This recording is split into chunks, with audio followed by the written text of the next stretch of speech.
sont maintenant réguliers tous les 15 jours. Je tiens à remercier l'ASMEX pour cette série de webinaires qui est organisée en partenariat avec mon cabinet et aussi Monsieur Philippe Cordier qui est un habitué de nos webinaires puisqu'il a assuré plusieurs webinaires sur l'Afrique de l'Ouest. C'est une zone qu'il couvre avec professionnalisme et une expertise assez connue et reconnue. Ce que j'ai oublié de dire auparavant, c'est qu'il présidait l'OSTI, c'est un réseau d'experts internationaux.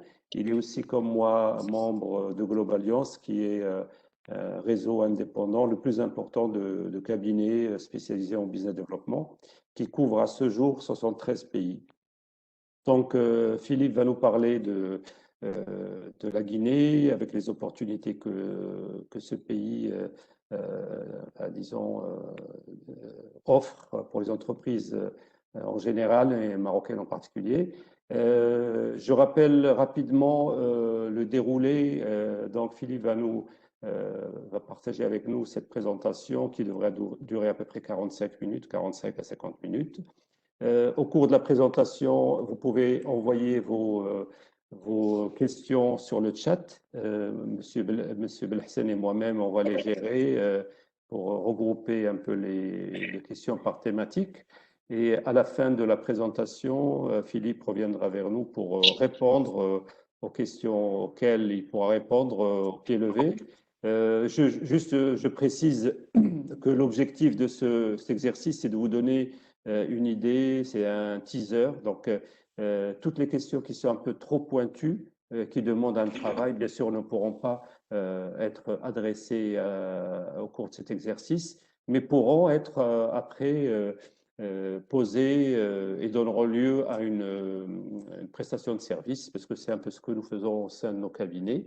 Et enfin, à la fin, comme à l'accoutumée, on va donner la parole à quelques participants qui pourront témoigner, compléter quelques éléments peut-être présentés par Philippe. Certains de nos participants, on a agréablement été surpris de savoir qu'ils ont une connaissance assez parfaite des zones sur lesquelles nous travaillons. Ce sont souvent des entreprises qui travaillent déjà avec ces pays. Donc, votre participation est bienvenue. Juste inscrivez-vous pour qu'on vous donne la parole. L'inscription se fait au niveau de M. Belhassan, soit via le chat ou directement. Donc, sans plus tarder, je passe la parole à Philippe, que je remercie beaucoup pour cet exercice. Juste quelques minutes avant, il a eu un petit souci de coupure d'électricité qu'il a réussi. Bon, il faut savoir que dans nos zones africaines, de temps en temps, on a quelques surprises. Donc, Philippe assure comme à l'accoutumée. Je le remercie encore une fois. Bon, Philippe, à toi la parole. Merci. Merci Saad. Bonjour à tous les participants. Je tiens d'abord à remercier. Alors j'ai un grand plaisir à vous retrouver en ce mois de mai particulier, puisque c'est le mois du Ramadan, et donc on a un peu modifié l'horaire avec Monsieur Belhassan, que je remercie bien évidemment de sa confiance, et en premier lieu donc le président de la SMEX. J'en profite aussi pour saluer Madame Carpry, qui est la responsable du pôle Afrique au sein de la SMEX. Mon collègue Saad Amoumi, bien évidemment, et ainsi que tous ceux qui sont parmi nous, et ceux également qui se sont inscrits, mais qui, pour des raisons diverses et variées, donc, ne sont pas présents aujourd'hui. Alors j'ai un grand plaisir à vous présenter un pays particulier. La Guinée, c'est vraiment un pays particulier, c'est le pays de tout et son contraire, si je peux dire. Donc c'est un pays extrêmement intéressant sous divers aspects qu'on va avoir l'occasion d'évoquer. En préambule, donc effectivement, je vais vous présenter, comme c'est de mise, le plan, j'allais dire le plan général, mais qu'on a l'habitude de dérouler maintenant. On va effectivement regarder sous différents aspects avec des chiffres, beaucoup de chiffres, mais que je ne vais pas spécifiquement commenter, que vous aurez tout loisir éventuellement de pouvoir consulter par la suite, puisque le support qui va vous être présenté restera à votre entière disposition via la SMEX, bien évidemment, et également via notre canaux à travers notre site, etc. Voilà, donc voilà à peu près comment se déroule le séminaire qu'on vous propose ici. Je démarre donc cette présentation en vous disant que la Guinée, c'est un pays particulier, je vous l'évoquais, et notamment, il y a quelque chose que j'aime bien rappeler quand j'aborde ce pays, c'est que c'est un pays qui a multiplié par 2 son PIB en 10 ans. C'est suffisamment rare dans nos contrées pour que ce soit souligné, et ça mérite bien évidemment toute notre attention. Par ailleurs, dans cette période extrêmement perturbée, on voit maintenir donc un niveau de produit intérieur brut qui dépasse les 5%.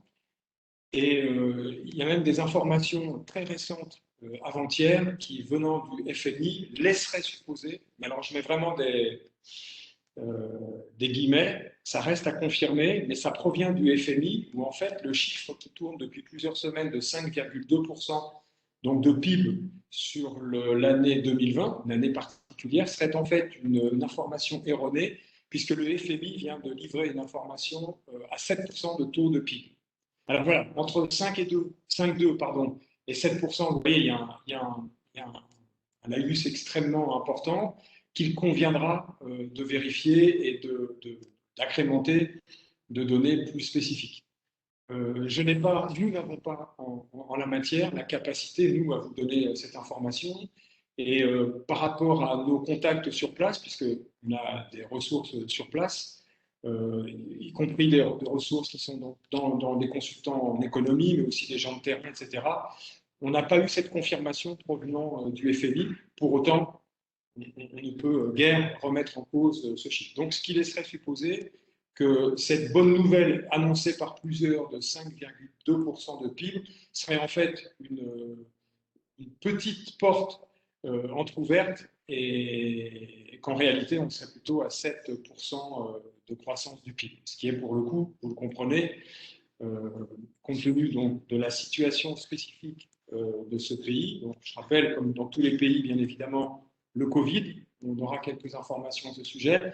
Mais comme vous le savez, il y a une résurgence effectivement de la pandémie d'Ebola, alors extrêmement circoncise, puisqu'on en parle peu et que sur place, nos collègues ne nous ont pas donné plus d'informations que cela. Pour autant, il y a bien eu, il y a plusieurs semaines, donc, une information comme quoi il y avait une ressurgescence donc, de ce problème d'Ebola. Et malgré tout, voilà la capacité donc, de ce pays particulier à apporter cette croissance phénoménale, on pourrait dire, hein, sur la période de référence qui est 2020. Alors, il y a bien évidemment des efforts importants qui ont été menés par le gouvernement pour réduire d'une part donc, le déficit budgétaire, entravé bien sûr par une grosse difficulté donc, de collecte interne. Ça, c'est un problème qu'on aura peut-être éventuellement l'occasion sur lequel on pourra revenir.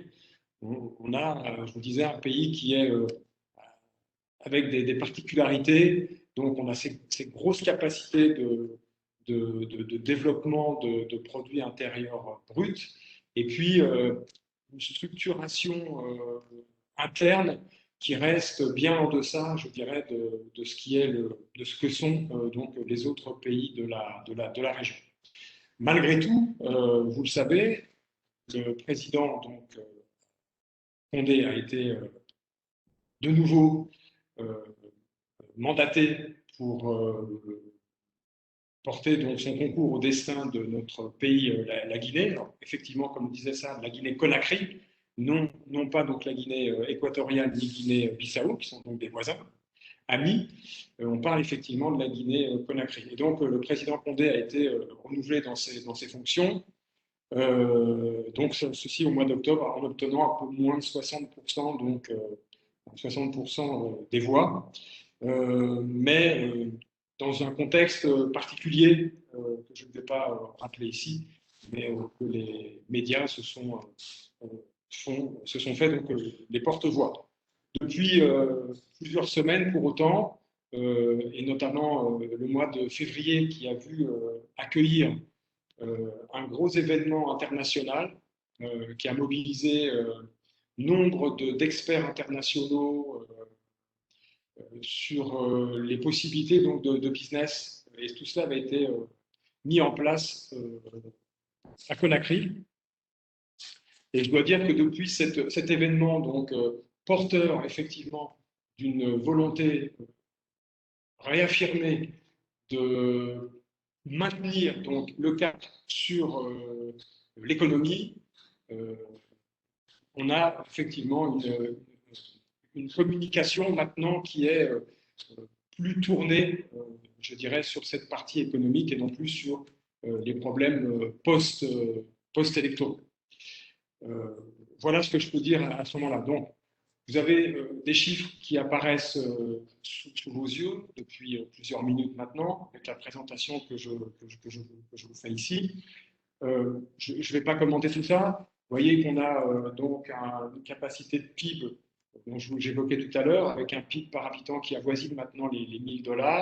Donc, je suis resté sur l'information de 5,2%, qui malgré tout est une information provenant du FMI, mais je rappelle que il y a quelques jours, il y a eu un redressement de l'information pour 7%.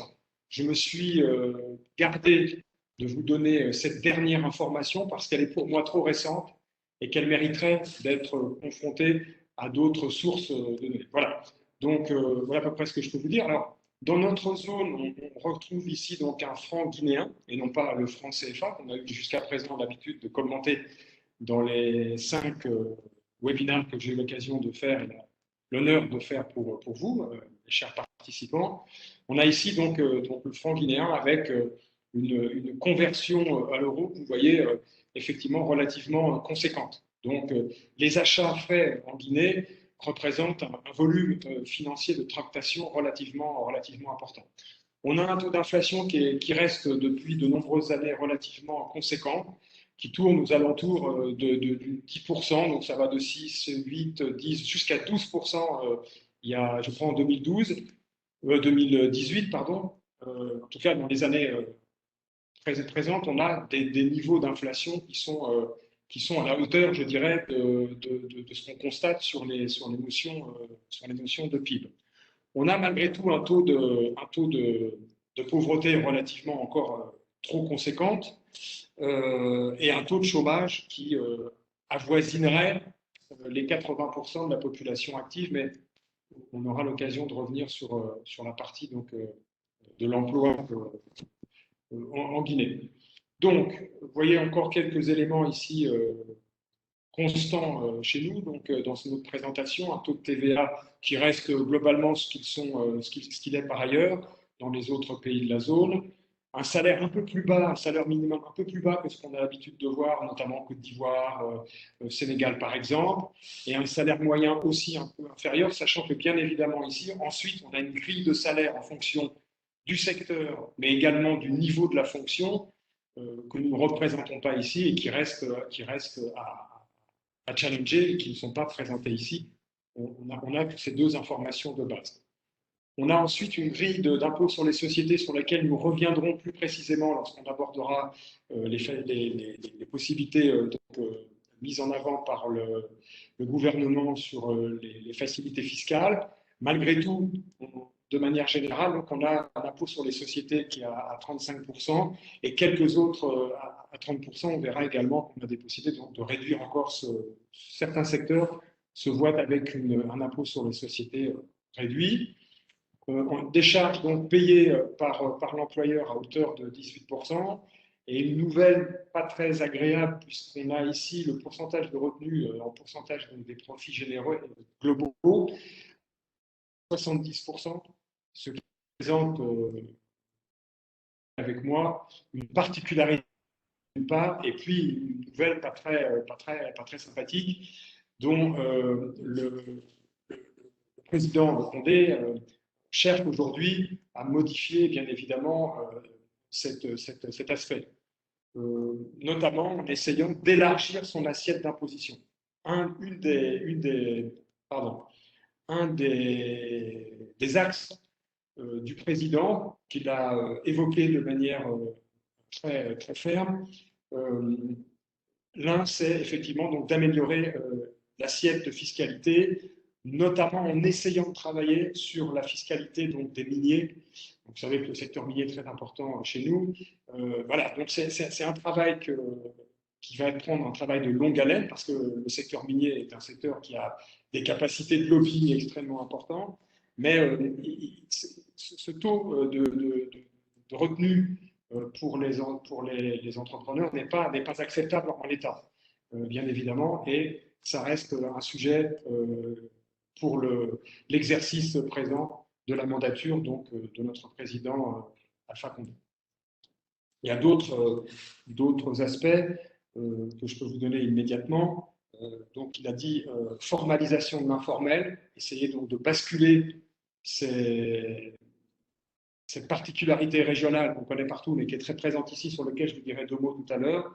Donc, essayer de mettre en œuvre donc, une certaine appétence, une règle qui permettrait de faire basculer ce réseau important d'informel vers le formel, améliorer donc l'assiette de la fiscalité, donc l'élargir, ça veut dire l'élargir pour peut-être moins taper notamment sur les entreprises capitaux étrangers, par exemple, et enfin, donc, se doter de personnel à compétences importantes, et notamment en allant chercher des personnels à la Banque africaine de développement. Voilà les 3 axes qui ont été donnés dans des couloirs par le président Alpha Condé à des personnes, ce n'est pas moi en l'occurrence, mais à des personnes bien positionnées, et que je souhaitais donc vous transmettre ici. Sinon, pour ce qui concerne les congés payés globalement, on retrouve la même chose que ce qu'on trouve à peu près partout ailleurs, hein, bien évidemment. Alors, j'évoquais cette partie informelle. Bien évidemment, on l'a évoqué sur tous nos pays, tous les pays que j'ai eu la chance de vous présenter. Je fais toujours un petit zoom sur cette particularité, qui n'est pas une particularité exclusive à nous. Je sais qu'au Maghreb, on a aussi cette particularité de l'informel, mais ça reste sur le continent africain, bien évidemment. Mais il me semble intéressant et important de rappeler de manière systématique que lorsque nous devrons, les uns et les autres, avoir des actions à opérer, eh bien, de toute façon, on sera amené à opérer dans ce cadre avec des opérateurs donc, qui sont non déclarés et non reconnus en tant que tels, même si, comme vous pouvez le constater, et c'était l'objet ici de ma communication, eh bien, des organisations internationales s'attachent à essayer de matérialiser, d'apporter des chiffres précis sur cette particularité donc, de nos pays entre l'économie formelle et l'économie informelle. Donc, vous avez une répartition par secteur entre donc, cet emploi formel et cet emploi informel. Et on voit que dans le tertiaire notamment, donc toutes les prestations de services, on a effectivement un grand nombre d'opérateurs qui sont sur cette caractéristique. Bon, je ne vais pas vous en dire beaucoup plus sur le sujet puisque tout est à votre disposition. Alors, le Covid, bien sûr, difficile de ne pas en dire 2 mots. Je ne vais pas vous dire grand-chose en revanche sur Ebola, puisque je n'ai pas beaucoup de données. C'est simplement que c'est présent et que le nécessaire donc, est mis en œuvre par les autorités, mais nous n'avons pas de données factuelles, en tout cas en ce qui nous concerne. Par contre, on a quelques données que je tenais à vous présenter ici, avec un nombre de cas déclarés dans la région bien supérieur à ce qu'on a connu sur les présentations précédentes, Bénin, Sénégal, Mali, et j'oublie, je crois, le Sénégal également, et la Côte d'Ivoire, pardon. Donc on a ici un nombre de cas un peu plus important. Donc la première déclaration, vous le voyez, par les autorités du premier cas, donc au mois de mars 2020. Après, donc, une mise en place d'un plan d'urgence dans un premier temps, qui a plutôt bien fonctionné. Ce plan d'urgence a permis de manière immédiate de penser qu'on avait plus ou moins endigué la pandémie. Et malheureusement, comme vous le voyez, après un premier effet positif, eh bien, on a vu une résurgence là aussi des cas, et donc une deuxième vague de restrictions nouvelles. Aujourd'hui, on peut se rendre librement à Conakry à travers différentes compagnies aériennes. Il y a les compagnies aériennes, donc, de nouveau, desservent Conakry, en partance notamment de la France, mais d'autres pays de la zone, je crois. Ce qu'il faut savoir malgré tout, c'est que vous serez contraint à bien évidemment présenter un test PCR négatif. Vous serez contraint également à subir un test à l'entrée. Même si vous présentez votre test négatif, il y aura un deuxième test qui sera fait à l'entrée sur le territoire. Et puis, vous passerez par 14 jours d'isolement obligatoire. Voilà quelles sont les restrictions aujourd'hui. Comme ça a été le cas par ailleurs, alors aujourd'hui également, pardon, vous serez obligé de garder donc un masque et les mesures barrières traditionnelles, comme vous le savez, c'est-à-dire une certaine distanciation. On sait quelles sont les mesures actuelles. Comme ça a été le cas un peu partout, de nombreuses ont été mises en place, financières bien évidemment. Tout est noté ici, représentant donc des pourcentages de PIB quasiment conséquents, comme ça a été le cas dans les autres pays. Et on a donc depuis de nouveau donc une prolongation de 3 mois de mesures, donc, comme je vous disais tout à l'heure. Voilà, donc on peut quand même considérer que la Guinée a fait l'exercice nécessaire pour endiguer tout cela. Je rappellerai que, somme toute, cela n'a pas empêché le pays d'avoir un taux de PIB que j'ai évoqué précédemment avec vous. Donc, ça n'a pas finalement endigué la capacité économique de notre beau pays. Voilà, donc, comme d'habitude, des données globales avec donc des indicateurs de PIB réels, des indicateurs donc, de PIB constants. Alors, vous pouvez constater que, bien sûr, la communication que je fais, elle est toujours sur l'élément de 5,2%. Il avait été évoqué pour les années 2021 et 2022 des taux de PIB à plus de 7%.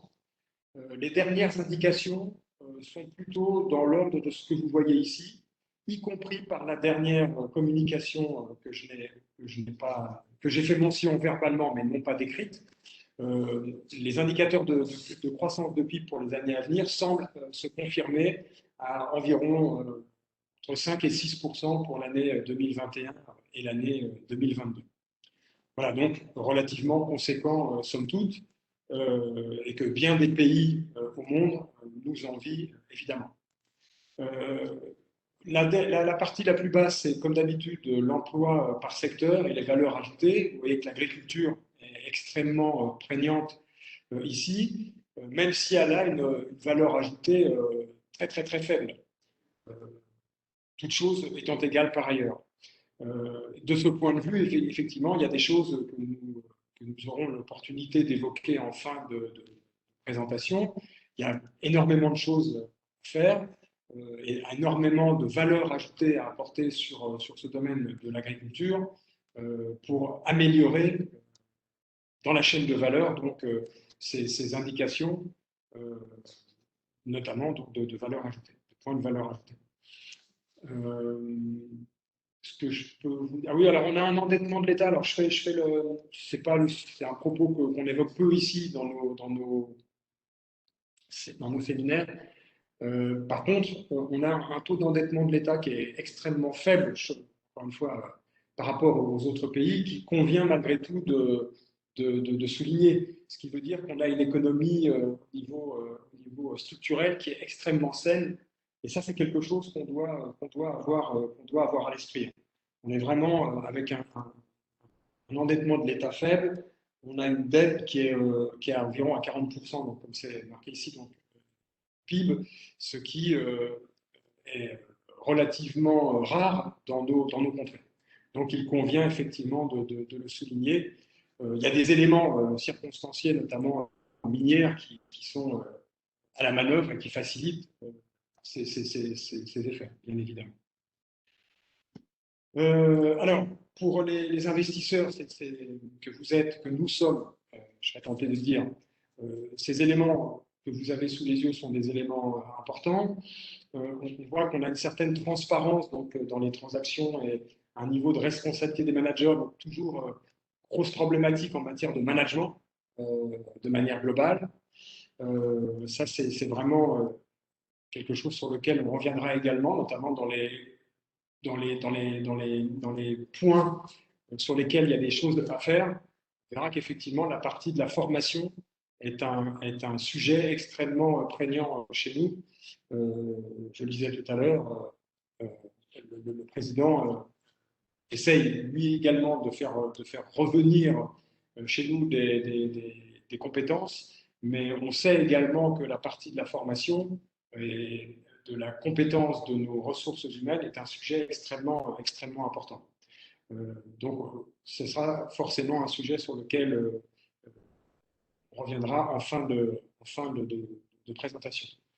Alors, on a une baisse assez drastique, comme vous pouvez le constater, des investissements directs étrangers, dont je ne trouve pas, je ne suis pas un spécialiste de l'économie, je suis un spécialiste, moi, du terrain, de l'accompagnement des entreprises pour prendre des positions, pour prendre des parts de marché, pour trouver des réseaux de distributeurs, pour trouver des partenariats. Donc, je n'ai pas ces informations. Mais en revanche, c'est quelque chose qu'on doit souligner. Il y a une vraie baisse des investissements directs étrangers. Alors, c'est ce que je disais précédemment. Je disais, c'est à la fois un pays particulier où on est perpétuellement dans un grand écart. On dirait également que ce pays, c'est un pays qui est extrêmement ouvert. Vous avez des partenaires chez nous ici qui viennent de tous les horizons. C'est des partenariats tous azimuts qui sont mis en place. D'une part, on a aussi également une forte diaspora, ce qui montre qu'effectivement, on est un pays extrêmement ouvert. Et puis, par ailleurs, on est un pays qui est aussi relativement fermé. On est un pays relativement enclavé. On vient, sans explication particulière, de fermer 3 frontières, Sénégal, et la troisième, je l'ai oublié. On a fermé trois frontières sans explication particulière. On a un déficit routier qui perdure depuis de nombreuses années. Donc, ce qui nous amène avec des temps de trajet élastiques en interne, je parle. Et puis, on a encore un manque d'infrastructures cuisant sur lequel on reviendra bien évidemment, parce qu'il y a encore beaucoup de choses à faire. Donc, vous voyez qu'on est à la fois sur un pays extrêmement intéressant, un pays extrêmement ouvert, et puis un pays aussi qu'on pourrait dire malheureusement un peu fermé pour les sujets que je viens d'évoquer avec vous. Et là encore, c'est cette notion donc d'investissement direct étranger à la baisse n'est pas convenable, somme toute. Les engagements qui ont été pris par les différents bailleurs institutionnels, mais également privés, lors du forum business Guinée qui s'est tenu donc au mois de février chez nous, ont été extrêmement positives en matière d'engagement financier. Et nous sommes certains que si cette période de flou, comme c'est un peu habituel chez nous, préélectorale, a porté donc l'occasion de générer effectivement, comme vous le savez, nous autres investisseurs, on n'aime pas les incertitudes, et cette notion de troisième mandat a été un peu complexe, on pourrait dire, relayée par la presse à grands coups de médias. Eh bien, il y a sans doute un lien de cause à effet. Tout cela est derrière nous. Ça a été validé au mois de février, je le répète, et donc les engagements qui ont été pris sont des engagements qui vont permettre faire avancer notre pays dans ce qu'il a été donc depuis de nombreuses années. Je rappelle que c'est le pays de la zone qui, sur 10 ans, a la capacité de doubler son produit intérieur brut. C'est phénoménal, si je puis dire. Comme d'habitude, une phrase ou deux sur la partie donc, des activités financières. Là encore, chez nous, on a un système financier qui n'est pas très performant et qui, malheureusement, est un peu accaparé par l'État. Et donc, les budgets qui sont possibles d'être en matière de crédit, le secteur privé est le parent pauvre de notre capacité donc, de se faire financer. On a également, par rapport à ce qu'est la région, j'allais dire, entre guillemets, peu d'organismes bancaires, parce que comme vous pouvez le constater, on n'a que 3 banques présentes, et pour la première fois, une seule banque locale, donc du Royaume, en l'occurrence donc la Banque populaire maroco-guinéenne. Je voudrais en revanche vous dire que pour les participants qui seraient éventuellement en Société Générale au Maroc, la Société Générale, qui est la première banque locale, vraiment est consciente de cet état de fait et elle prend une position. Alors bien sûr, la Banque populaire maroco-guinéenne est la banque marocaine. Et donc, je serais tenté de vous redire ce que j'ai déjà dit précédemment. Vous avez un interlocuteur de poids pour des facilités, effectivement, à la fois de transactions, mais aussi surtout de communication et d'échange donc de données, notamment sur l'historique de vos entreprises et de vos activités. Mais je fais un petit pas volontairement, et je n'ai pas d'appointance avec la Société Générale, messieurs et mesdames. Mais de manière très claire, la Société Générale se positionne également de cette manière en disant il y a un vrai pont qui est créé, une facilité également, même si la Société Générale n'est pas une banque marocaine, mais ça je ne vous apprends rien. Elle est vraiment, enfin, il y a une vraie relation entre la Société Générale marocaine et la Société Générale guinéenne. J'en arrêterai là, c'était simplement pour vous donner cette information complémentaire. Voilà. Vous voyez qu'on a aussi donc un nombre d'agences relativement faible et un nombre de distributeurs également ici relativement faible pour un nombre d'habitants par zone. Voilà. Tout ça est en train de se modéliser, de se modifier, mais par rapport à notre région et par rapport à nos capacités de développement, de croissance de PIB, on voit bien là qu'il y a une petite particularité, comme c'est le cas depuis ce début de présentation avec notre cher pays qui est donc la Guinée. Voilà, donc les services financiers donc via la téléphonie, ce qu'on appelle le mobile banking, donc, se développent là aussi à un rythme très soutenu, mais c'est vrai que ça ne porte pour l'instant que sur les services, c'est-à-dire vraiment de base, donc retrait, dépôt, etc., et transfert d'argent, quelques paiements de factures, effectivement, que nous pouvons régler de cette manière. Voilà à peu près ce que je peux vous dire sur cela. On est très peu bancarisé, au sens bancaire propre, et non pas simplement taux d'inclusion, mais au sens bancaire, on avoisine à peine les 10%. Le premier rang desquels, dans les éléments qui sont apportés, c'est pas suffisamment d'informations sur les services bancaires de guichet, hein, j'entends, et puis aussi un manque de moyens pour pouvoir ouvrir des comptes dans les banques. Voilà à peu près les éléments. Il y a une grosse étude qui a été faite sur les organismes financiers relativement récente, puisqu'elle a été publiée en 2020, et les enquêtes ont été faites pendant la période 2018 et 2019. Donc sur cette partie financière, on a des éléments assez pertinents. Où en sommes-nous? Sur le commerce, donc, excusez-moi. Donc le commerce, messieurs et mesdames les distributeurs, vous serez intéressés de savoir que le commerce représente à peu près 70% du produit intérieur brut, ce qui est énorme.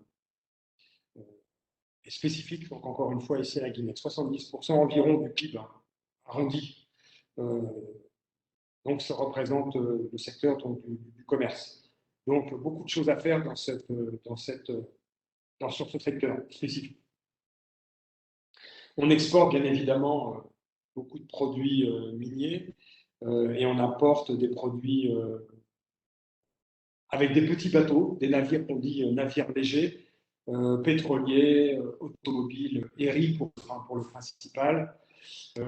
Encore une fois, beaucoup de chiffres donc, qui nous viennent de l'Organisation mondiale du commerce que je laisse à votre entière, que nous laissons pardon, à votre entière disposition et que nous pouvons éventuellement affiner avec vous à la demande. Alors, plus précisément maintenant, je pense plus intéressant peut-être et plus spécifique, l'import-export entre le Royaume et la Guinée. Donc, vous voyez que tout produit confondu, on est en croissance perpétuelle dans les échanges de produits entre nos deux pays. Tout cela est plutôt positif. J'ai répertorié ici, nous avons, pardon, mon équipe et moi-même avons répertorié ici, excusez-moi, les principaux pays, les principaux produits, pardon, d'exportation sur la partie gauche, donc le tableau de partie gauche avec des données factuelles qui vous permettent de voir notamment les évolutions. Et puis sur la partie plus à droite, eh bien, vous retrouverez, comme c'est habituel, donc, ce qui part de la Guinée pour le Maroc, mais qui représente un niveau d'importation, effectivement, comme vous pouvez le constater, extrêmement faible. Voilà, donc, pour vous autres Marocains, on représente le 49e marché d'exportation, et puis à l'inverse, la Guinée, le 89e place en ce qui concerne donc les exportations de la Guinée vers le Royaume. Et tous les produits, excusez-moi, décidément.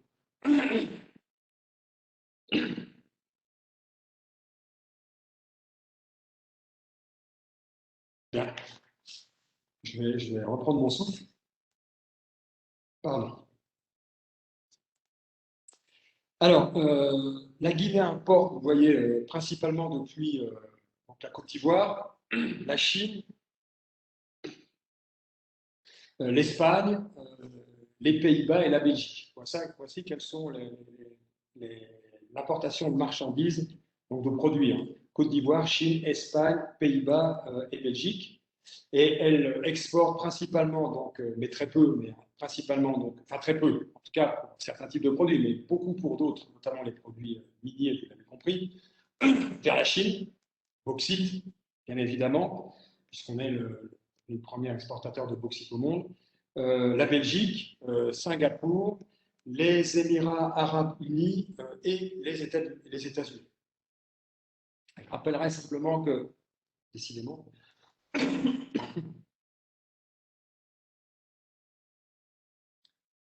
comme vous, je ne peux malheureusement pas boire ni manger pour me soulager. Je suis un peu embêté. Je voudrais simplement vous rappeler, donc, vous informer que la Guinée est membre de l'Organisation mondiale du commerce, de la CEDEAO, de l'Union africaine, bien sûr, et qu'elle fait partie donc, des membres de l'ACP, puisqu'on est dans cette notion donc, de commerce international. Les droits de douane sont relativement élevés, puisqu'on a un taux de moyen qui est supérieur à 10%. Mais on continue de travailler, je le disais précédemment, on continue également de travailler pour améliorer cette situation, favoriser l'entrée des marchandises et la venue d'investisseurs internationaux. Et ça, c'est un sujet qu'on aura l'occasion d'aborder de manière plus précise tout à l'heure. Alors, nous, on a répertorié 78 entreprises marocaines qui exportent, il y en a peut-être d'autres, hein. Nous, notre équipe, avons répertorié donc un peu moins de 80 entreprises marocaines donc, qui exportent actuellement vers la Guinée. Enfin, le chiffre que je peux vous communiquer. Au mois de mars 2021, il y a eu une rencontre à Rabat qui a été donc avec le ministre marocain des Affaires étrangères et notre ministre donc guinéen qui était au Maroc. Excusez-moi. Pour réaffirmer que, le Maroc a réaffirmé qu'elle était aux côtés de la Guinée, même pendant les périodes les plus difficiles, et notamment cette période de pandémie. Ce à quoi notre ministre a répondu que le Maroc était là et qu'il a toujours été là depuis de nombreuses années, puisque les accords bilatéraux remontent à des périodes relativement anciennes. Il y a des accords de coopération, bien évidemment, qui ont été de nouveaux accords de coopération qui ont été entérinés sur différents sujets dont la planche, je vous la présenterai tout à l'heure. Je voudrais simplement à ce moment-là vous dire qu'on a un échange, il y a à peu près 5000 étudiants ghanéens qui sont formés au Maroc et dont 200, un peu moins de 300 bénéficient donc d'une bourse de manière annuelle. Voilà. Ce qui montre qu'effectivement, entre nos deux pays, on a des relations anciennes qui perdurent et qui sont favorables, et notamment sur la partie donc de la formation, qui est une partie, je répète, relativement importante. Alors, vous aurez là encore le loisir de pouvoir visualiser quelles seraient éventuellement, en dehors donc, des tractations, enfin du commerce import-export qui est fait entre le Royaume et notre pays. Vous verrez également ici recensé quels sont les produits de manière générale qui sont échangés avec le reste du monde, enfin, le monde dans sa globalité, vous donnant peut-être quelques idées de positionnement sur des produits qui ne seraient peut-être pas encore tout à fait représentés par les opérateurs du Royaume et qui pourraient peut-être ici être des pistes d'action à mener sur des produits qui sont déjà échangés, notamment importés par la Guinée. Voilà, donc peut-être des choses à faire de ce point de vue-là. C'est l'objet ici notamment de cette planche. Alors, voilà ce que j'évoquais il y a juste précédemment. Donc vous voyez ici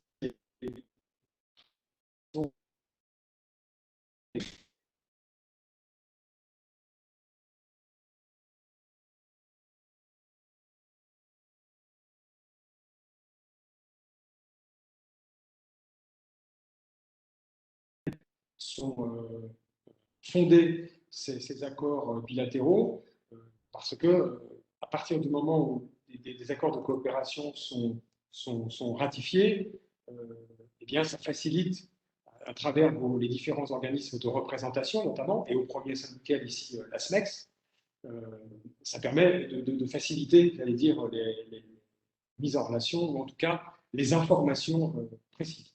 Voilà. On a mis en gras ce qui nous paraissait le plus intéressant, enfin le plus important d'un point de vue structurel. Effectivement, la protection réciproque des investissements, donc de part et d'autre. Marocains investissant en Guinée voient une protection donc, de ses propres investissements, et la même chose pour les autres Guinéens investissant au Maroc, et puis notamment une convention donc, de non-double imposition, facilitant bien évidemment la notion donc, de déclaration des impôts, notamment des impôts sur le revenu. Voilà. Vous voyez qu'encore récemment, en mois d'octobre 2020, donc fin d'année 2020, 4 accords importants ont été signés, notamment dans l'industrie, le tourisme, le transport, l'énergie, la logistique, mais en fait, c'est surtout en fait la logistique de l'énergie, si je peux m'exprimer ainsi. Voilà, donc des sujets sur lesquels il y a sans doute fort à faire. Alors, j'ai dans mon équipe mon associé, donc un fiscaliste conseil en entreprise, donc on vous livre bien évidemment des informations générales qui, comme nous avons l'habitude de le dire avec mon collègue Saad, méritent de toute façon d'être systématiquement adressées. Voilà. Ça, ce ne sont que des informations que de toute façon vous retrouverez aisément sur Internet éventuellement, ou en faisant quelques recherches, voire même au sein organismes de représentation du royaume. Pour autant, c'est peut-être intéressant d'avoir une vision exhaustive et présente, mais ce n'est pas suffisant pour pouvoir aborder l'investissement ou la prise de marché dans nos pays. Comme vous le voyez, il y a toujours beaucoup de solutions, beaucoup de possibilités, et il convient effectivement, je pense qu'en la manière, je ne vous apprends rien, il convient de réfléchir en amont à la solution qui serait la plus en adéquation avec les objectifs, le secteur et aussi la finalité des opérations que vous voulez faire sur place. Donc, je vous rappelle qu'on avoisine malgré tout en matière de fiscalité, dans le cadre général des impôts, quasiment 70%, et qu'il est important justement de pouvoir avancer de cette manière-là. Donc voilà à peu près les informations. Je disais un 3 taux général, 35, 30 et 25 en fonction du secteur sur lequel vous êtes positionné. Et une taxe sur la valeur ajoutée. Donc, et on a listé ici, de manière encore une fois générale, quelles sont les opérations qui sont exonérées de cette TVA à 18%. Donc ça, vous retrouverez tous ces éléments à votre entière disposition dans le cadre de la mise à disposition de ce document. Saad, tu me dis si on avance, si le timing est bon? Oui, le timing est très bon, pas de souci. Okay. Très bien. Donc on avance en fait, messieurs et mesdames, vers du concret, c'est-à-dire quels seraient les secteurs effectivement qui sont des secteurs à adresser. Et avant cela, j'évoquais donc des dispositifs incitatifs que j'évoquais au tout début de ma présentation. Alors donc, je rappelle, hein, le gouvernement, sous l'impulsion de notre président Condé, est tout à fait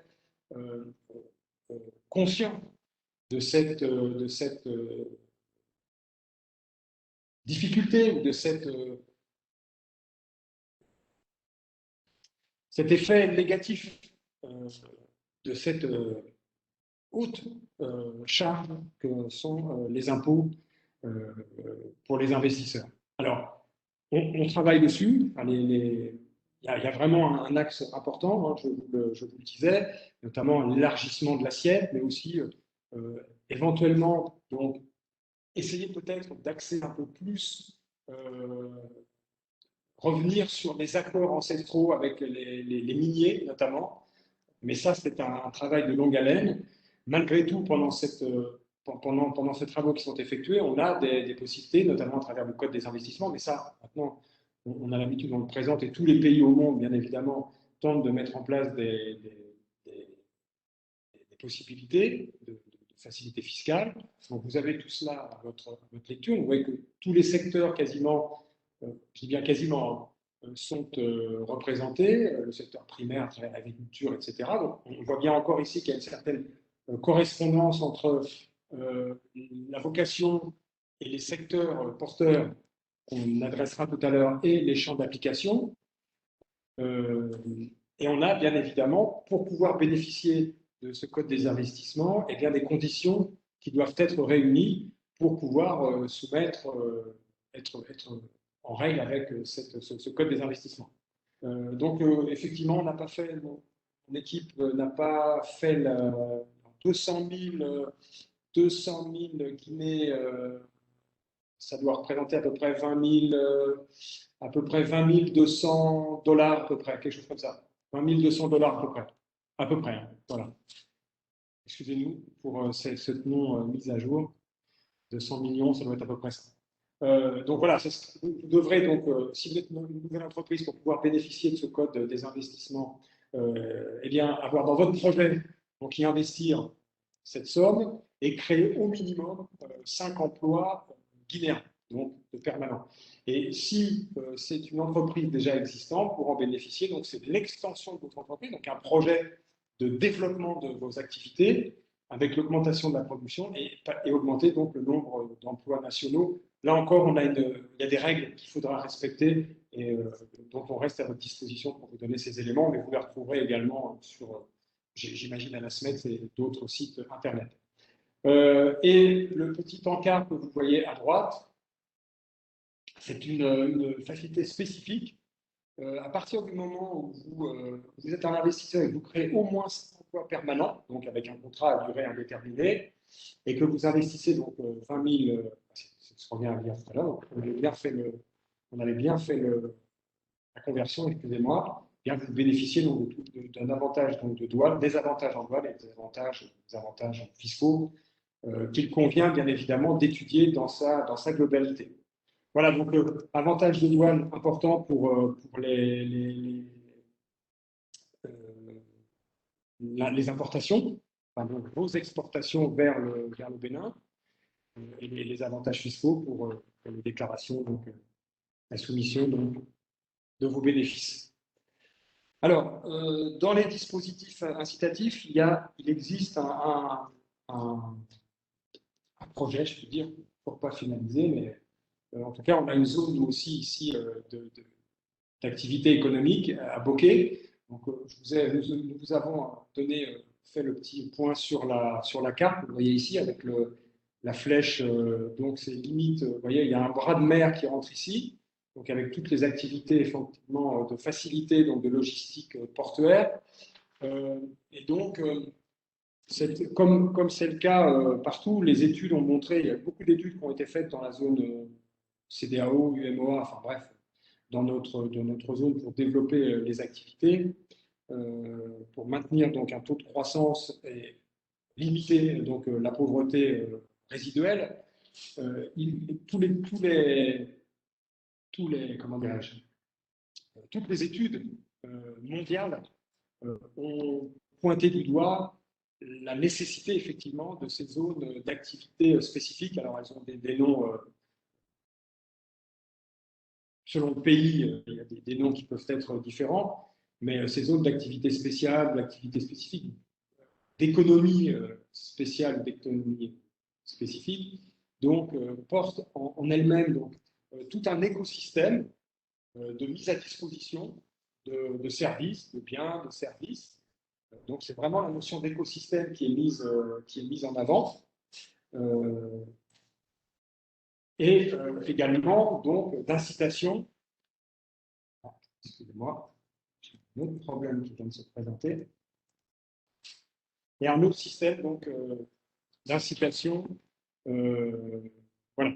Donc on vous incite à vous rapprocher, soit en termes d'investissement, j'entends, hein, donc pas spécifiquement en termes, enfin, pas dépasser la notion d'import-export, mais en matière d'investissement local, on vous engage bien évidemment à essayer de vous rapprocher soit de la PIP, qui est l'agence locale, ou soit de nos services, ou bien de la SMEX, pour travailler sur ce dispositif donc spécial de Bokeh qui est bien avancé, et de voir dans quelle mesure éventuellement il pourrait être intéressant de focaliser sur ce matériel qui reste un outil honnêtement très favorable à l'investissement.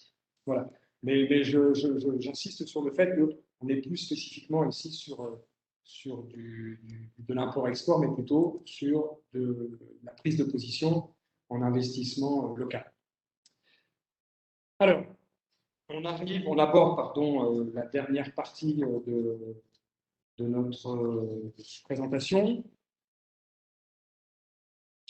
Donc, la première, c'est l'agriculture, on l'a évoqué, je pense que là encore, je ne vous apprends pas grand-chose. Si vous vous rappelez bien, c'est plus de 60% de la main-d'œuvre, pour rappel, 20%, un peu plus de 20% de la valeur ajoutée. Et donc, on a ici, et c'est vraiment un axe fort hein, qui a été énoncé également par le président de la République, puisque dans les challenges qui sont posés, c'est faire en sorte qu'une autosuffisance en riz, en manioc et autres. Donc vraiment, ce projet de l'agriculture porte sur deux aspects. Bon, déjà, on a déjà beaucoup de dispositions, j'entends foncier, pour pouvoir mettre en œuvre donc, ces projets. mais on a également toute la chaîne de valeur sur laquelle on intervient. On a déjà eu l'occasion de l'évoquer précédemment dans d'autres séminaires. Je rappelle qu'effectivement, créer des unités de transformation, apporter de la chaîne de froid, c'est extrêmement important et nécessaire, puisque sans quoi, vous savez, les produits sont périssables. Donc on a toute cette chaîne de valeur sur laquelle, nous semble-t-il, le royaume a beaucoup apporté, sachant que, à côté de cela, bien évidemment, vous avez aussi toute la partie agriculture en tant que telle. Alors pourquoi ça peut être intéressant, pourquoi il est intéressant de s'investir, c'est qu'on cherche donc effectivement à moderniser donc toutes nos infrastructures, on intensifie les gros ouvrages, donc la réalisation des gros ouvrages pour donc harmoniser le développement de ce pays de manière globale.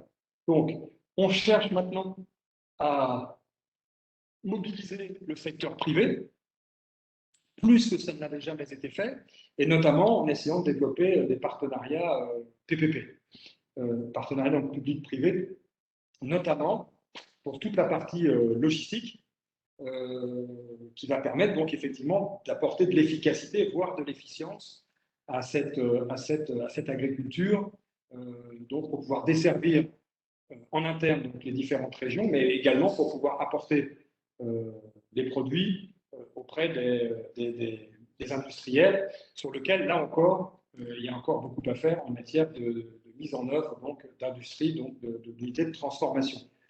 On a, en la faveur de l'agriculture, on a au moins 4 aspects qu'on peut mettre en place, que je peux vous donner. C'est la croissance de l'urbanisation dans nos centres régionaux. Dans nos régions, l'urbanisation est en train de se mettre en place. Je dis bien est en train de se mettre en place. Donc ça favorise également des pôles de concentration sur éventuellement la possibilité de mettre en place des unités de transformation également. On modernise de manière incessante les infrastructures portuaires. Je le disais, beaucoup d'investissements sont réalisés dans les réseaux routiers, donc la pleine transformation de nos réseaux routiers, et également donc, le réseau d'infrastructures ferroviaires. Alors à ce sujet-là, un mot, c'est vraiment la Chine qui est derrière le projet de ferroviaire au sein de notre pays. Voilà ce que je peux vous dire sur ce. Décidément, c'est difficile là, sur ce point-là. Je l'ai dit de manière conséquente au fur et à mesure de l'exposition que je vous ai faite de différents éléments dans notre pays. Bien sûr, pays en voie de développement, eh bien, on a besoin d'investir dans nos infrastructures. On est en pleine modernisation de l'infrastructure, je vous le disais tout à l'heure. On intensifie donc la réalisation des gros ouvrages pour essayer, je le disais précédemment, d'avoir un développement harmonieux de notre pays. Et là encore, on sollicite de plus en plus le domaine privé, que ce soit pour la construction de logements, décidément, pour l'amélioration des infrastructures portuaires. Les routes, je le disais précédemment, restent encore pas en affaire, ce serait vraiment. Mais on est vraiment loin de ce que sont nos pays frontaliers, en ce qui concerne. Je pense notamment en Côte d'Ivoire et autres. Voilà. Même le Bénin, par exemple. On est encore des fois avec des opérations de transport routier qui ressemblent à des opérations vraiment de haute facture en matière de prise de risque. On a des matériaux de construction pour le logement, mais également pour toute la concentration donc, de nos centres urbains à travers donc, des cités administratives et résidentielles, un peu comme c'est le cas actuellement au Bénin, mais avec encore la différence que le Bénin n'est pas la Guinée et la Guinée n'est pas le Bénin. Bien évidemment, mais ça, je crois que c'est la palissade, comme on dit en français.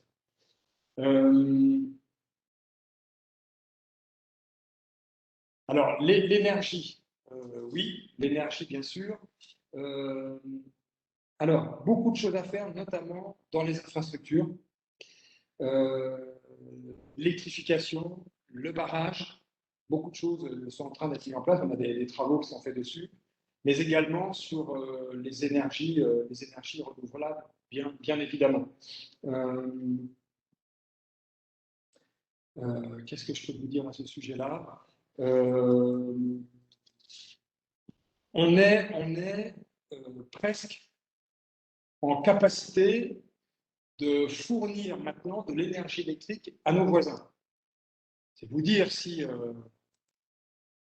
on a vraiment mis en œuvre des opérations énergétiques. Pour autant, on reste sur pour certains sur des gros travaux. J'évoquais tout à l'heure avec vous les barrages hydroélectriques notamment, mais également d'autres barrages. Il y en a un gros barrage je crois que c'est Caleta, le barrage de Caleta. Donc il y a un très très gros barrage, mais on a aussi des barrages de moindre conséquence, parce qu'on a effectivement, nous, des précipitations qui sont extrêmement abondantes. Bien sûr, on bénéficie également d'un temps d'ensoleillement sympathique et assez constant. Et de ce point de vue, toute énergie n'utilisant pas la biomasse est effectivement des solutions sur lesquelles nous sommes en train de nous positionner. Donc, ce mix énergétique, mais qui est quand même encore très axé sur la notion de barrage et autres, je disais, a pour objectif de pouvoir nous permettre de fournir de l'électricité à nos voisins. C'est ça l'objectif qui est visé à terme, et on n'en est pas loin. Donc, on a des turbines qui sont mises en place. Alors, la Chine est très présente, là encore, sur ce secteur, mais je pense qu'il y a encore beaucoup à faire. Je crois que pour les opérateurs marocains que vous êtes et qui sont sur ces secteurs, de toute façon, vous connaissez bien cette concurrence qui est chez nous, donc effectivement chinoise et russe. Les Russes sont effectivement très présents, et la Turquie ici, et je crois que pour ceux qui sont sur ces secteurs de l'investissement, vous connaissez bien ces contrées, et vous connaissez bien ces zones de concurrence. Pardon, excusez-moi. En zone de concurrence, je parle donc de ceux qui sont à la manette, si je puis dire. Voilà. Je n'ai pas d'autres choses à dire sur cette partie énergétique. Alors, les nouvelles technologies, un point important que je peux souligner ici, il y a beaucoup ont été faits déjà. Beaucoup de choses ont été faites dans les nouvelles technologies de l'information et de la communication, notamment sur toute la partie dématérialisation des services de l'État, et notamment de la partie paiement des taxes et autres, en tout cas déclaratif. Mais beaucoup de choses restent à faire, et c'est un des projets phares également du gouvernement, donc via l'impulsion du président de la République. Donc, tous mes amis avec lesquels j'ai déjà pas mal de contacts sur les précédents webinaires que nous avons fait sur les autres pays, ben, je dirais que là encore, tout ce qui touche le domaine de l'intégration des nouvelles technologies, il y a vraiment une vraie appétence et une vraie volonté du gouvernement de faire avancer tout ça. Et là, ici, l'intérêt, par ailleurs, si je puis me permettre de dire ça de cette manière, c'est qu'on a aussi une vraie appétence de l'État. Il y a vraiment, dans ce qui a été fait, une volonté de fluidifier, de faciliter. Et je rappelle que l'idée donc d'élargir l'assiette fiscale passera, dans l'idée, également par la dématérialisation de ces opérations donc, fiscales. Donc ici, on a beaucoup de choses à faire. Alors, il est noté ici la formation de la main-d'œuvre numérique. On y reviendra peut-être d'ailleurs ici. C'est, je crois, dernière slide. Oui, formation professionnelle, vous voyez ici. Donc, j'allais pas dire des indiscrétions, mais je trouve que parfois on est aussi dans dans quelques couloirs, etc. Et on sait que même si ce n'est pas tout à fait déclaratif, vous retrouverez peut-être peu ces informations. On sait qu'effectivement, le problème de la santé est un problème crucial et que la volonté du gouvernement, c'est effectivement de construire des centres et donc d'améliorer la capacité de prise en charge des populations locales. Donc, ici, on a beaucoup à faire. Alors, vous le savez, hein, la construction d'hôpitaux, il y a toute une chaîne, là encore, de valeur. Ça va des travaux purement de mise en capacité du foncier à accepter les travaux, jusqu'à la livraison de matériel sophistiqué pour les opérations faites par les professionnels de la santé. Donc on voit bien que sur cette chaîne de santé, on a beaucoup à faire, y compris sur le e-santé, mais dont nous n'avons pas encore beaucoup d'éléments. En ce qui concerne notamment la Guinée, on n'a pas beaucoup d'éléments. Alors la formation professionnelle, c'est un vrai sujet, messieurs et mesdames, un vrai sujet. Il y a un travail qui est effectué pour réformer le système, d'une part, mais il y a une vraie demande. On a un capital humain, nous, voilà, qui est totalement sous-investi et qui voit partir une diaspora conséquente. Et de ce point de vue, nous sommes vraiment, de manière très conséquente, il y a beaucoup de choses à faire, là-dessus. Alors, j'aurais tendance à dire peut-être des choses à faire au niveau académique, mais aussi énormément à faire sur le niveau formation professionnelle. Et c'est la raison pour laquelle on a insisté et que la thématique que nous avons déclinée sur cette slide, c'est vraiment la notion de formation professionnelle. Donc là, tout est à faire.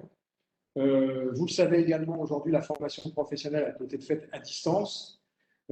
En tout cas, sachez que toutes les idées sont bonnes, sont intéressantes, et il y a énormément à faire sur le sujet. Et donc, on a toutes les possibilités d'imaginer pour accompagner notamment vos efforts, que ce soit en matière d'offres de distribution, de produits spécifiques et autres. N'hésitez pas, on pousse dans ce sens. Venez faire du business chez nous, venez faire du business également, pensez à apporter en même temps de la formation auprès des équipes que vous allez mettre en place. Ça, avec notre ami Saad, on est toujours très vigilant à cela dans nos conseils et dans les méthodologies sur lesquelles on travaille avec vous lorsque vous nous sollicitez pour des prises de marché ou des prises de position en Guinée et ailleurs. Alors, le domaine minier, bien sûr, encore une fois, je n'apprends pas grand-chose. Bon, il est très verrouillé, ce système, enfin, ce secteur est extrêmement verrouillé. Voilà, deux pays qui sont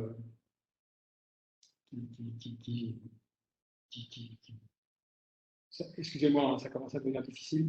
On arrive à la fin. Ramadan aidant, je m'en excuse auprès de vous. Donc, oui, on a noté plutôt avec mon équipe, on s'est posé la question, vous savez tous, la bauxite, le diamant, l'or, voilà, ce sont des réserves dont on bénéficie ici. Ils nous laissent entrevoir, bien évidemment, la poursuite de nos capacités donc d'attirer à la fois des investissements, des investisseurs et de tirer notre économie en matière de croissance de PIB. Mais pour autant, il y a des nouvelles, il y a aussi des nouvelles mines qui se mettent en place, notamment ici, on l'a noté, à l'est de la Guinée, Sierra Leone et Libéria, sur lesquelles on pense que ça vaut peut-être la peine de se positionner. En tout cas, rien n'empêche de se positionner en tant qu'apporteur de solutions à valeur ajoutée. Ces solutions, ces grosses industries minières ont besoin également de former les manutentionnaires, et ont besoin également d'avoir de manière permanente du stock en pièces pièces détachées, par exemple. Donc, il y a sans doute là encore des choses à gratter, des choses à travailler et des positions à bousculer, si je peux me permettre de dire ça de cette manière. Voilà à peu près ce qu'on peut vous dire. Alors, le tourisme, c'est un secteur qui avait été mis en exergue par le gouvernement des années 2017-2018.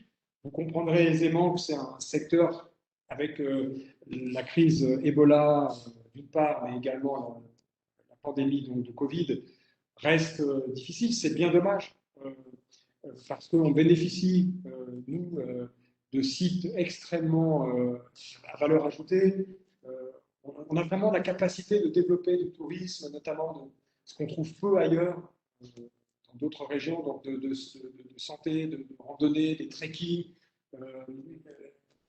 Donc tout ce qui permet effectivement de générer non pas simplement du tourisme balnéaire, mais vraiment du tourisme à valeur ajoutée à travers des sites historiques, etc., etc. Donc ça, c'est quelque chose que nous, on a et dont on aime faire la promotion. Et de ce point de vue-là, alors c'est peut-être un peu prématuré, mais en tout cas, le gouvernement, a toujours cette volonté. Et il y a encore beaucoup de choses à faire sur le sujet. Je crois que nous arrivons à l'issue de notre présentation. Nous avons, comme d'habitude, recensé en matière d'appel d'offres, de sollicitations, manifestations d'intérêt, etc. On a environ, à hier, je crois, à peu près 140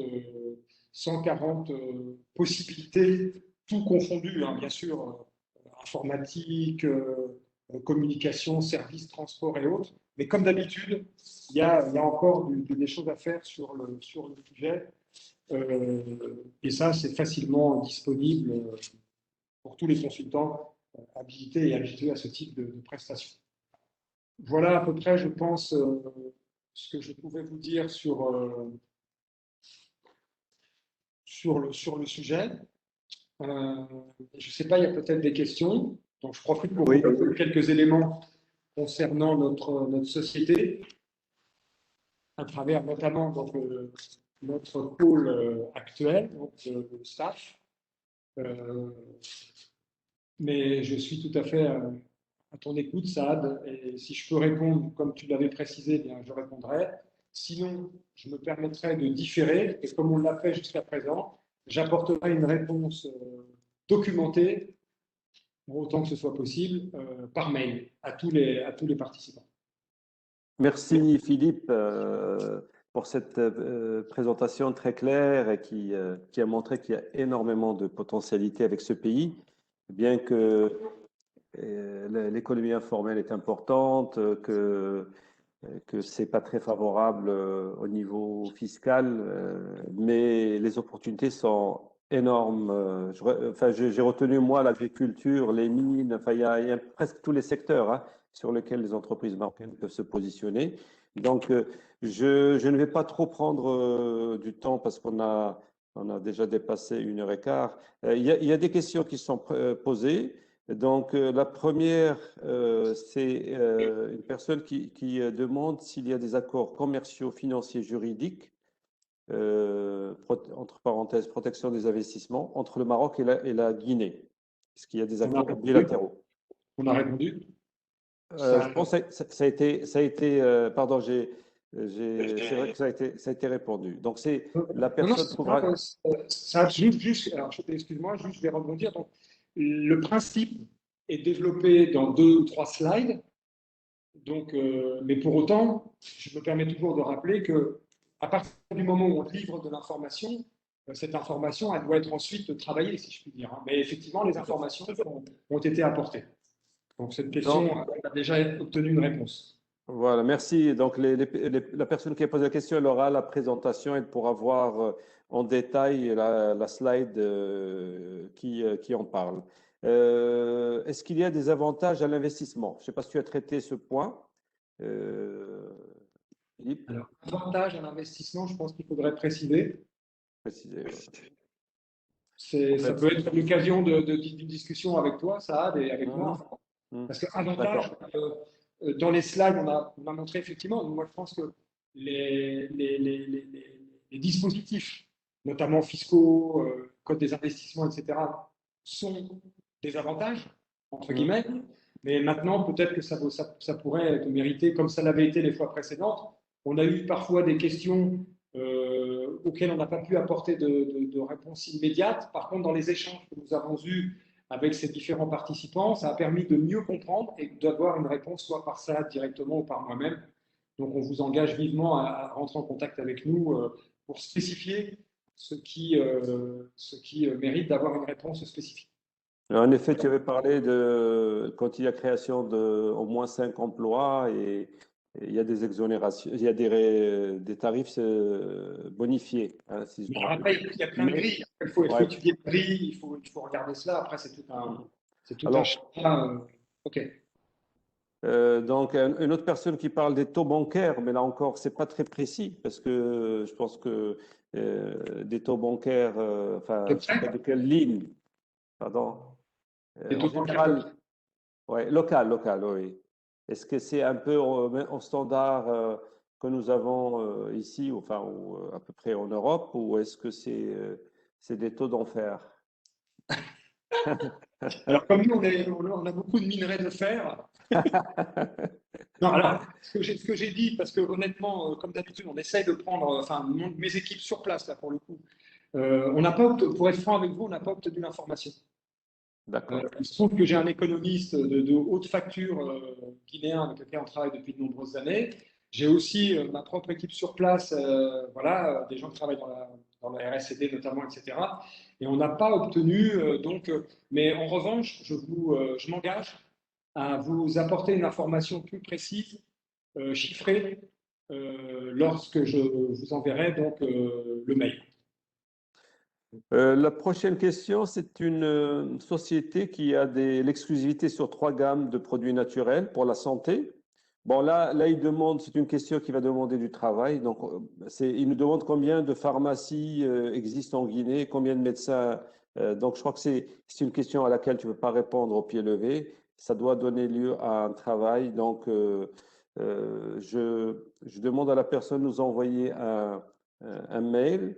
Et Philippe pourra dire si ça doit donner lieu à un travail, une prestation ou pas. Parce que bon, ça je pense que c'est des services que vous n'avez pas sur place, quoi. Euh, L'autre question, c'est par rapport au programme d'investissement de l'État en matière d'infrastructure. Est-ce qu'il y a des éléments, est-ce que tu as des éléments de détail par rapport à ça? Alors, est-ce que tu peux, ça a coupé, j'ai eu un Ouais. micro-coupure. D'accord. La personne demande, est-ce qu'il y a un programme de l'État par rapport à l'investissement en infrastructure? Un programme chiffré, peut-être en détail, euh, pour tous Alors, les travaux d'infrastructure. alors ce que je peux répondre ici, ça ne va pas répondre directement à la question telle qu'elle a été formulée. On vient de clore une présidence qui avait donc défini un programme 2016-2020, si j'ai bonne mémoire. Ce programme a été éclos.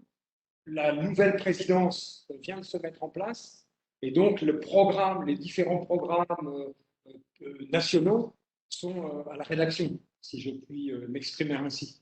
Donc nous n'avons pas à ce jour d'informations précises pour répondre à cette question. D'accord. On a en revanche tout un tas d'informations qui sont des informations fin 2020.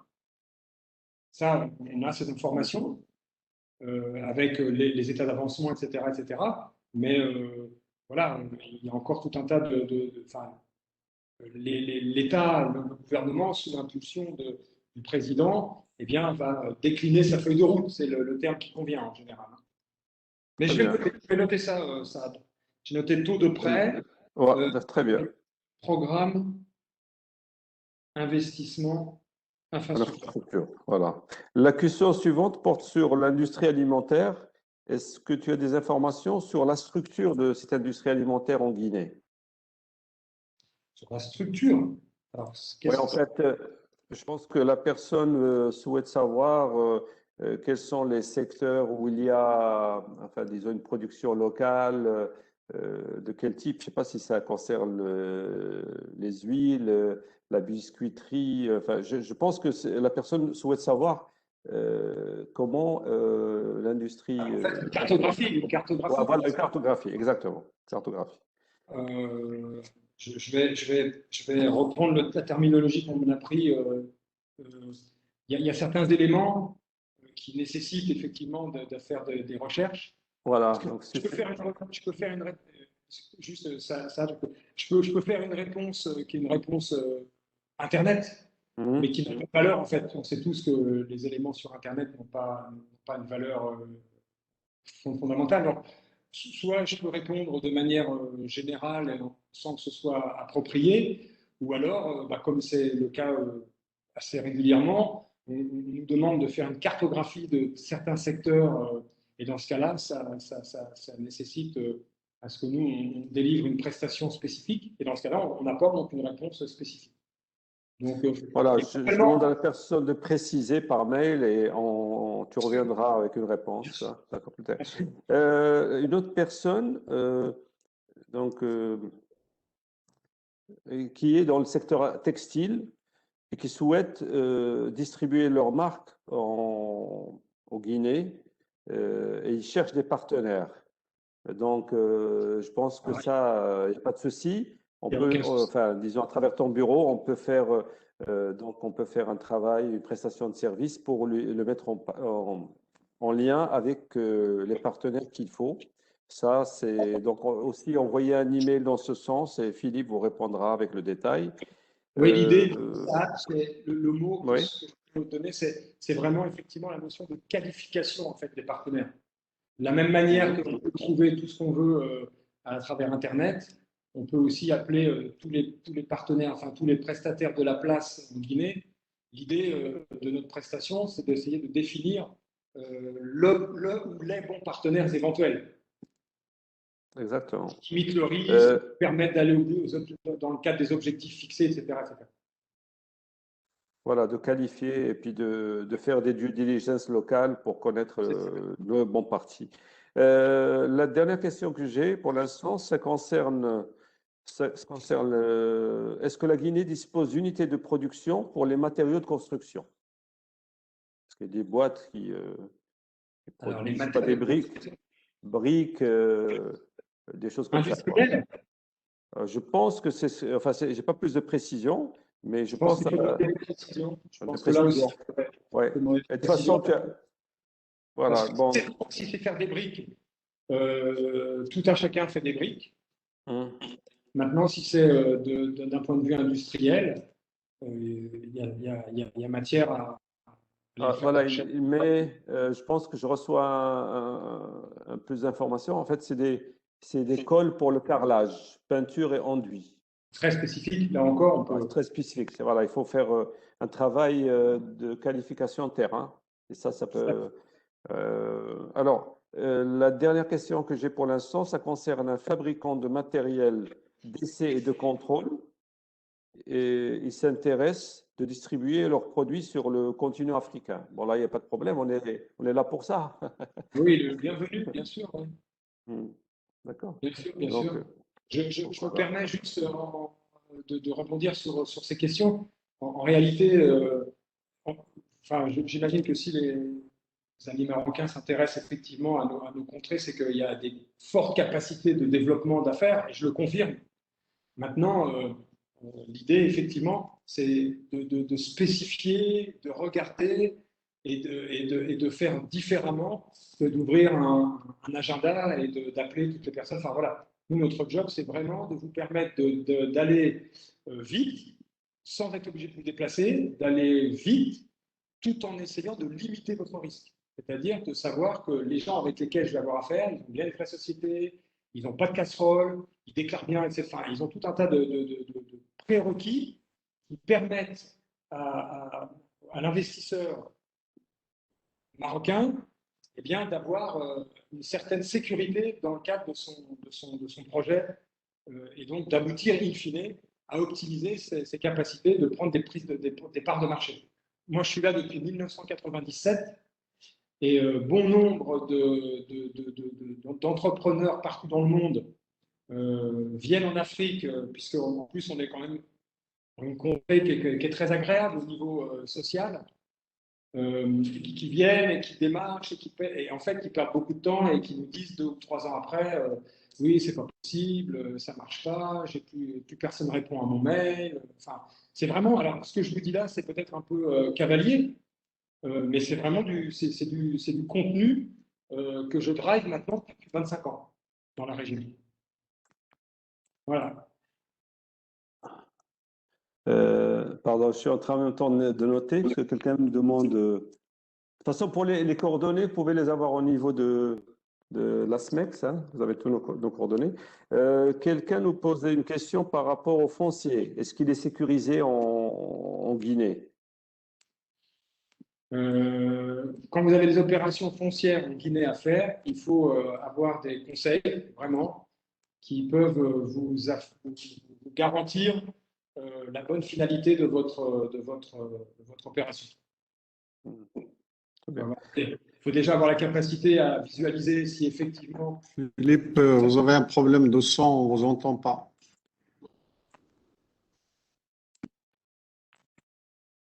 Vous m'entendez? Moi, ça va. Oui, moi, je vais… Enfin, C'est Abdelaziz, vous entendez? Parce que moi, j'entends bien, Philippe. Allô? Moi j'entends parfaitement. Hein. Je t'entends ça. Oui, oui. Mais avec M. Belhassan, on n'entend pas. En fait, alors je vais répondre si tu le veux bien, Saad, pour la personne qui a posé la question. De manière générale, le foncier en Afrique, c'est un problème complexe et il convient en préalable de bien faire les recherches préalables auprès des domaines, etc., etc. Donc là, encore une fois, mieux vaut être armé et on a des ressources qui permettent de challenger auprès des différents organes en responsabilité le bien fondé des documents qui sont remis par le propriétaire, l'ancien propriétaire, etc., etc., etc. Donc là, il y a vraiment un travail de fond à faire. On le fait de manière classique. Hein.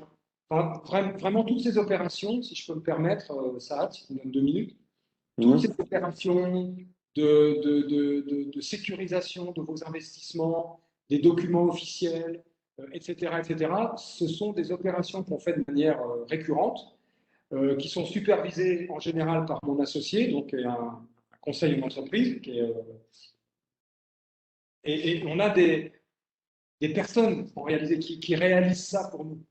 Je voudrais surtout vous donner, que vous exprimez le fait que ce n'est pas mon associé fiscaliste qui va faire les opérations, ce type d'opération. On a chez nous ici des personnes qui connaissent les administrations, les rouages des administrations, et qui réalisent en fait toutes ces opérations de tracking pour visualiser la conformité des différentes pièces, etc., y compris jusqu'à payer, régler les impôts. On a eu le cas il y a récemment, une très très grosse entreprise de formation, en l'occurrence elle était française, mais peu importe, qui avait vendu pour près de 80 millions de francs CFA de prestations de services en formation et qui se trouvait totalement incapable de régler son problème fiscal sur place, puisqu'elle avait une partie fiscale à payer. Et que son donneur d'ordre local n'avait pas pris en charge. Et donc, pendant 3 semaines, c'est des gens qui tournaient en rond et c'est un problème qu'on a réglé en 48 heures. Donc, pour le foncier, pour toutes ces problématiques de démarches administratives, voilà, ce sont avec des coûts, j'allais dire, modérés et qui permettent aux investisseurs que vous êtes de limiter, en tout cas, le risque dans le cadre de vos opérations. Merci Philippe. Je ne sais pas si M. Belhassan est avec nous, parce que j'entends. Je ne sais pas si je suis là, nous entend. Ouais, très bien.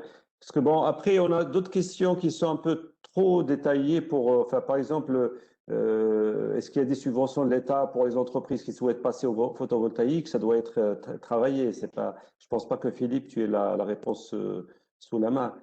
Donc, moi, si tu permets, je vais peut-être demander à Sib Hassan s'il y a des interventions live. Comme ça, on prend les dernières, puisqu'on est déjà à 1h30 de webinaire. Donc, Je demande avant aux participants et participantes de cliquer sur l'icône où il y a une petite main à côté du chat, donc pour pouvoir vous donner le son pour que vous posiez vos questions.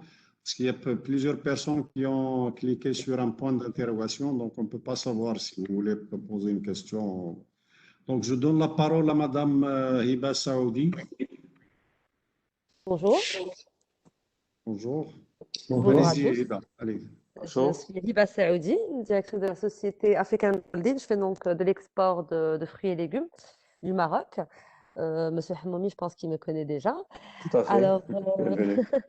alors moi, je voudrais savoir en fait quelles sont les opportunités en agroalimentaire avec la Guinée.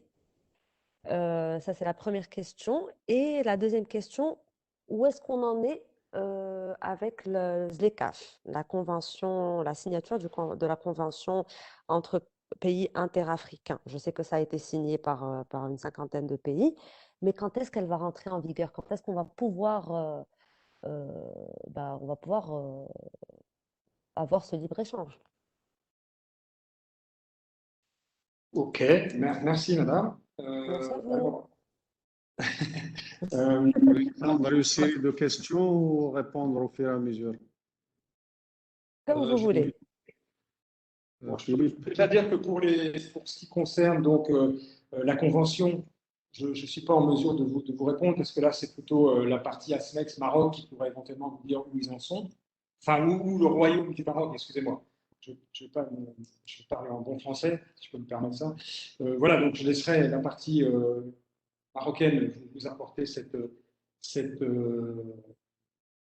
précision, excusez-moi.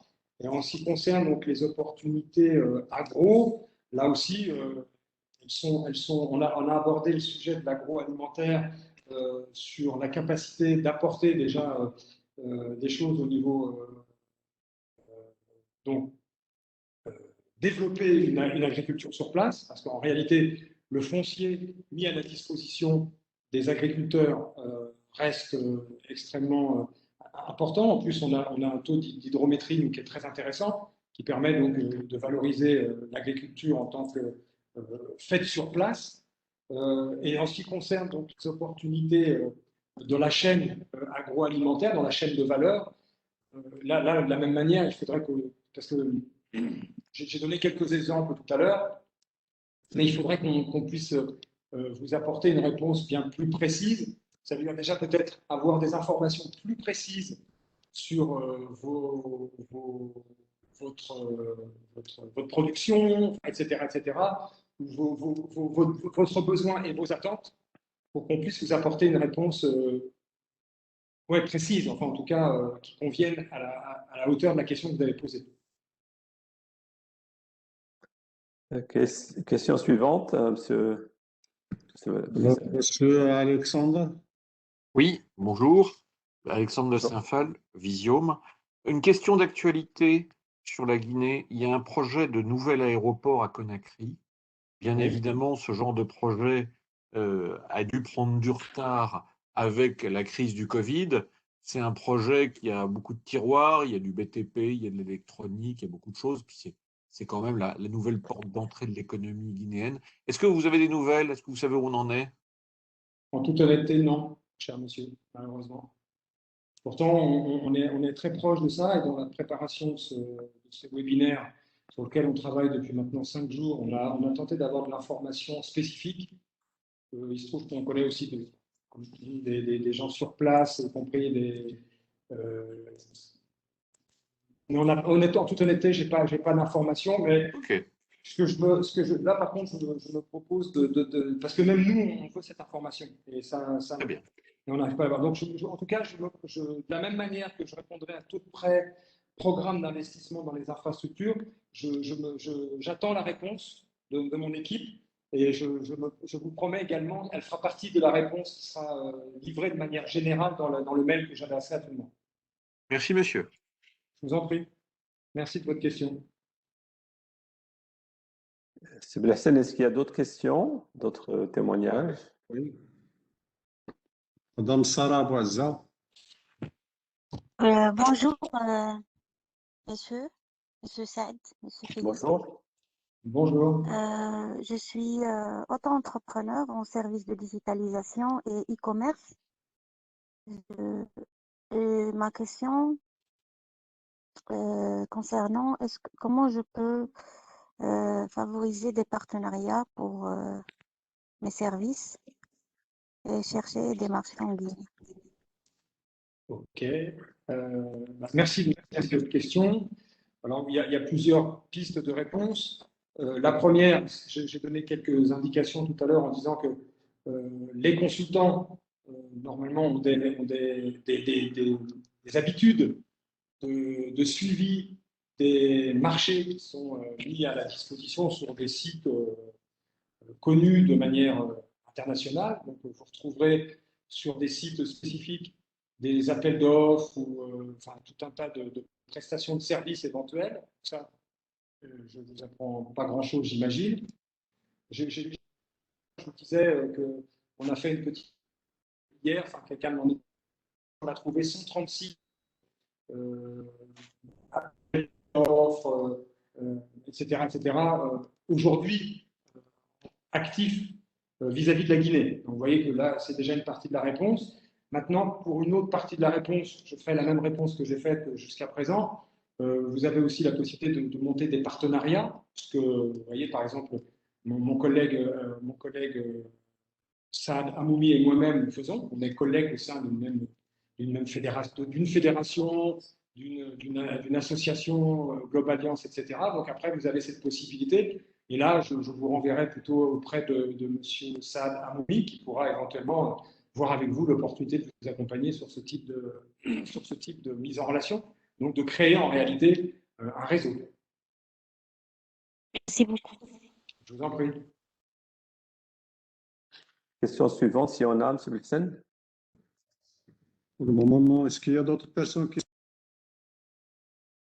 Est-ce qu'il y a des personnes qui souhaitent poser des questions, s'il vous plaît?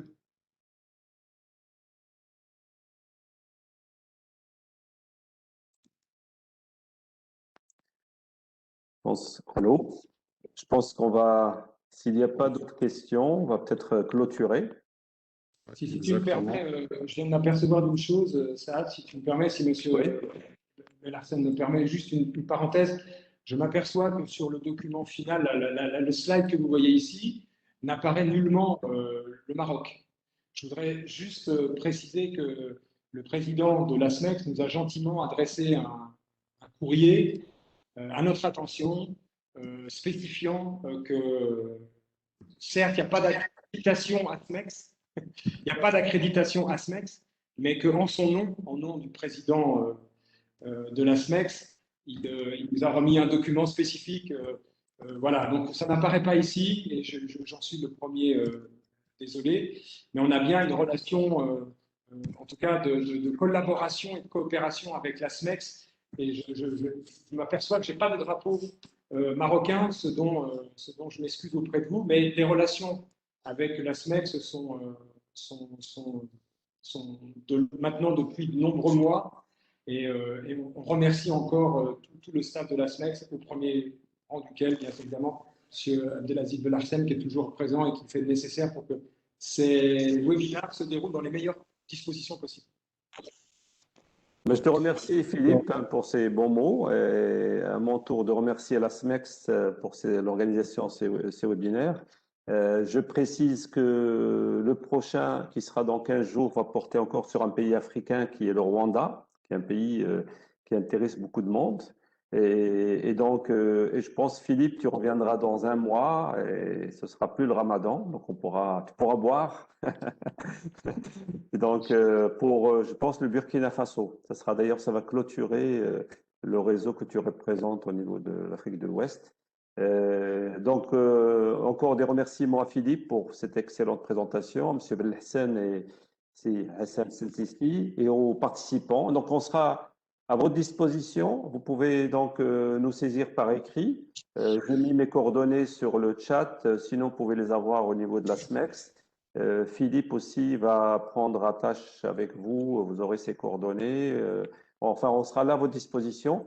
Et ce que je préciserai par rapport à ce qu'a dit Philippe, encore une fois, le plus important pour vos projets, c'est d'être accompagné. Parce que surtout pour des pays comme, disons, le pays africain, où il y a besoin, enfin, on n'a pas d'organisme qui dispose d'informations qualifiées. Vous n'avez pas des facilités qu'on peut trouver dans certains autres pays. Malheureusement, ce n'est pas encore le cas. Et donc, être accompagné, c'est vraiment un must. Ce n'est pas, disons, sur des salons, en allant tout seul, que vous allez trouver le bon partenaire, mais en qualifiant, en faisant des due diligence et en prenant, disons, en maximisant vos chances de réussir. Parce qu'il y a quand même des risques, comme dans tout pays, mais peut-être un peu plus fort sur certains pays qui ne sont pas encore suffisamment structurés pour l'information, etc. Donc, je repasse la parole à Philippe et à Sibel Hssen pour le mot de la fin.